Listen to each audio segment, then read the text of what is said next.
High বন্ধুরা, কেমন আছো তোমরা? আশা করি তোমরা সবাই খুব ভালো আছো।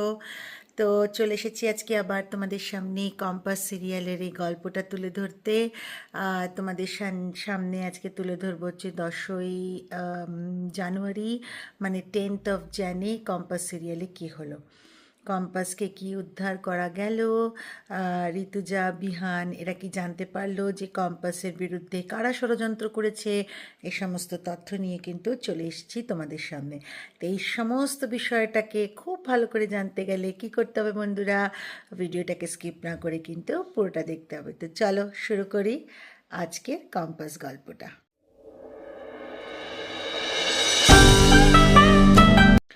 তো বন্ধুরা, আজকে মানে 10th জানে কম্পাস সিরিয়ালে আমরা দেখতে পাই যে ঋতুজা অখিলেশ চৌধুরীকে বলছে যে তুমি আর অভিজ্ঞান দত্ত যদি কিছু করে থাকো এখনও বলে দাও। বিহান কিন্তু পুলিশের কাছে গেছে এবং ও কিন্তু এফআইআরও এবার করছে, এবার তুমি কিন্তু বলে দাও। আর তুমি তোমার ছেলেকে চেনো না, আমি চিনি। এমনি এমনি শান্ত শান্ত, কিন্তু যখন স্টেপ নিতে হবে কোনো কিছু, ঠিক সেই স্টেপটা নিয়ে নেবে। আর আর বিশেষ করে কম্পাসের জন্য ও তো নেবেই, কেন আমার মনে হচ্ছে যে ও কম্পাসের দিকে একটু ওর টান দেখা গেছে। তো ওর বউয়ের এগেনস্টে যদি কেউ কিছু মানে করছে বা করে, ও যদি সেটা টের পায়, ও নিশ্চয়ই কিন্তু কোনো স্টেপ নেবে। তো এখনই কিন্তু বলে দাও তুমি যদি ভালো চাও। তো এই নিয়ে কথা যখন হতে থাকছে তখনই কিন্তু মুক্তি এখানে এসে পৌঁছায় এবং মুক্তি বলে ওঠে, ঋতুজা তুই কিছু না জেনেই অখিলেশদাকে দোষ দিচ্ছিস কেন? তো যে আর সেটা যখন বলেছে, ঋতুজা এমন চোখ করে তাকিয়েছে যে তখন সেটাতে আর মানে মানে তখন মুক্তি একেবারে মাথাটা এরকম নিচু করে বলছে সরি সরি সরি সরি। তো ঋতুজা তখন বলছে, শোন, আমার আর অখিলেশের মধ্যেখানে তুই কোনো কথা বলতে পারিস না, বলবিও না। যদি এই ঘরে থাকতে চাস থাকতে পারিস, কিন্তু একটা কথা বলবি না। এরপরে আবার শুরু হয় ঋতুজা আর অখিলেশের মধ্যে কথোপকথন, কিন্তু তখন কি হয় না, মানে এদের মধ্যে মানে অখিলেশ চৌধুরী ঋতুজাকে বলে, আমি তোমাকে ওয়ার্ন করছি, তুমি আমাকে এইভাবে প্রমাণ ছাড়া দোষারোপ করতে পারো না। আর এদিকে আবার ঋতুজা বলে যে প্রমাণ ঠিকই আমরা নিয়ে আসতে পারবো, আমিও তোমাকে ওয়ার্ন করছি, ইত্যাদি ওদের মধ্যে চলতে থাকে ঝামেলা। ইতিমধ্যে যে কাকিমা, তার ছেলে আসে এবং এসে বলে, জেঠু জেঠি, ওই যে আমাদের কম্পাসের জন্য যে খোঁজ খবর নেওয়া হয়েছিল সেখান থেকে বড়দা আর বাবা এসছে, চলো তোমরা, কিছু আপডেট আছে। তো সেই আপডেটটা নিয়ে দিতে মানে নিতে চলে যায় হচ্ছে ঋতুজা তাড়াতাড়ি করে। আর অখিলেশ মুক্তিকে বলে যে শোনো মুক্তি, এখন খুব কাম থাকো, শান্ত থাকো, বেশি কিছু করতে যেও না।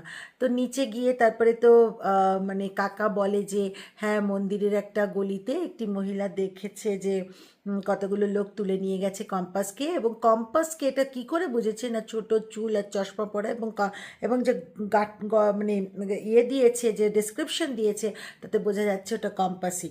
এবং তার সাথে সাথে দাদা, মানে বিহানের দাদা, ওই একটা পুজোর থালা আর একটা কলস আর কি হাতে দিয়ে বলছে যে মা দেখো, এটা কম্পাসের হাতে ছিল না, এটা কিন্তু পাওয়া গেছে।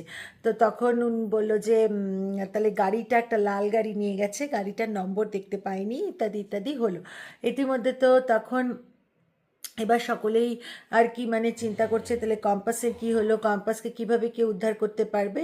তখন তারপরে কেউ কি কিডন্যাপ করেছে, ইত্যাদি ইত্যাদি হচ্ছে হচ্ছে।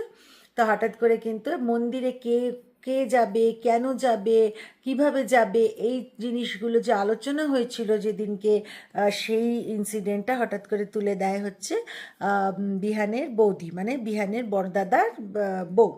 তো তখন বলে ওঠে যে ওখানে যাওয়ার এটা মানে যে বুদ্ধিটা, যে এই মন্দিরে যেতে, সেটা কিন্তু মুক্তিমাসি দিয়েছে। বিহান তাতে একটুখানি এ করে, মুক্তিমাসি তুমি তুমি এটা করলে?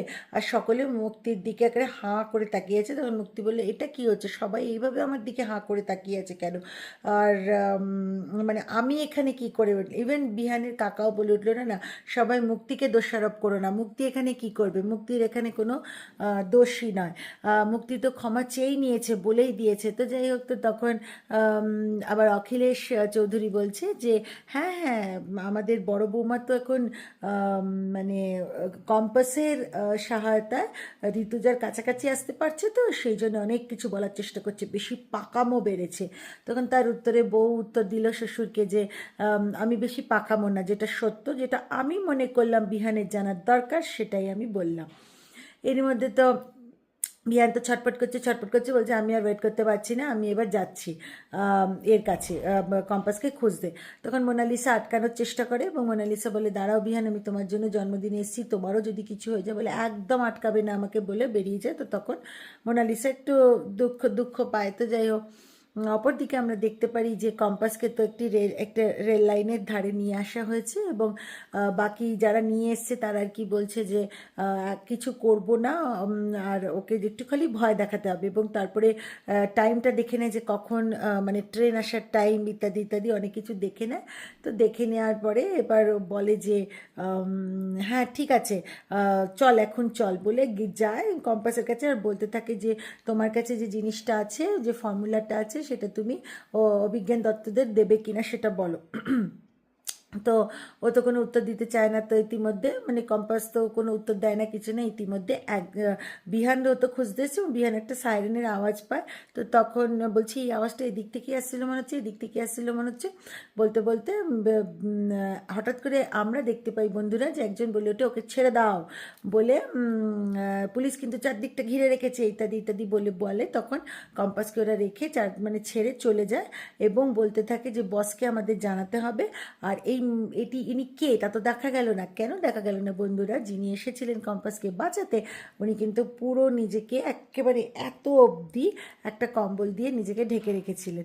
এবার যখন কম্পাস উদ্ধার হলো এবং কম্পাস যখন বলল আপনি কে, তখন উনি যখন মানে তুললো কম্বলটা, সেটা হচ্ছে সাক্ষী, মানে হচ্ছে মোনালিসার মা, যিনি আর কি বাঁচালো কম্পাসকে। এবং শুধু সেটা না, কম্পাসকে তো বাঁচালো এবং বলেও দিল যে কারা কারা কম্পাসের এই বিপদের জন্য ছিল, যে অভিজ্ঞান দত্ত, অখিলেশ এবং মুক্তি। এবং বললো এটা তুই মাথায় রাখিস, কিন্তু বললো হ্যাঁ সে তো আমি মাথায় রাখবো কাকিমা, কিন্তু তুমি এই জিনিসটাকে জানলে কি করে? তো এই যে জিনিসটা জানলে কি করে, এই জিনিসটা দেখতে হলে কিন্তু আমাদের বন্ধুরা আগামী পর্বটা দেখতে হবে। তো হ্যাঁ, এটাই ছিল আজকের পর্ব। তো বন্ধুরা এটাই ছিল হচ্ছে আজকের মানে হচ্ছে 10th জানুয়ারির কম্পাস সিরিয়ালের গল্পটা। আশা করি ভিডিওটা তোমাদের ভালো লেগেছে। ভিডিওটা ভালো লেগে থাকলে লাইক শেয়ার আর কমেন্ট করে দিও। চ্যানেলটা সাবস্ক্রাইব করতে ভুলো না কিন্তু। আশা করি তোমাদের আমার বলাটা ভালো লাগছে। আর আবারও বলছি, কমেন্ট বক্সে লিখো যে আর কোন গল্প তোমরা শুনতে চাও। যেভাবে আমাকে তোমরা সাপোর্ট করে এগিয়ে নিয়ে যাচ্ছিলে সেভাবেই এবং তার থেকেও বেশি তোমরা আমাকে সাপোর্ট করে এগিয়ে নিয়ে যেও। তোমাদের হাত ধরে এগিয়ে যেতে চাই। চলো তাহলে বন্ধুরা, আর আরেকটা কথা বলি, যদি কিছু ভুল ত্রুটি হয় নিশ্চয়ই আমাকে কমেন্ট বক্সে জানিও, আমি নিশ্চয়ই সেটা সংশোধন করার যথাসাধ্য চেষ্টা করব। চলো তাহলে বন্ধুরা, দেখা হবে একটা পরবর্তী ভিডিওতে। ততদিনের জন্য টাটা, খুব ভালো থেকো, সবাইকে ভালো রেখো, শীতকালের মরশুম নিজেদের সামলে রেখো, আর সবাইকে দুনিয়া সবাইকে ভালো রেখো। চলো টাটা।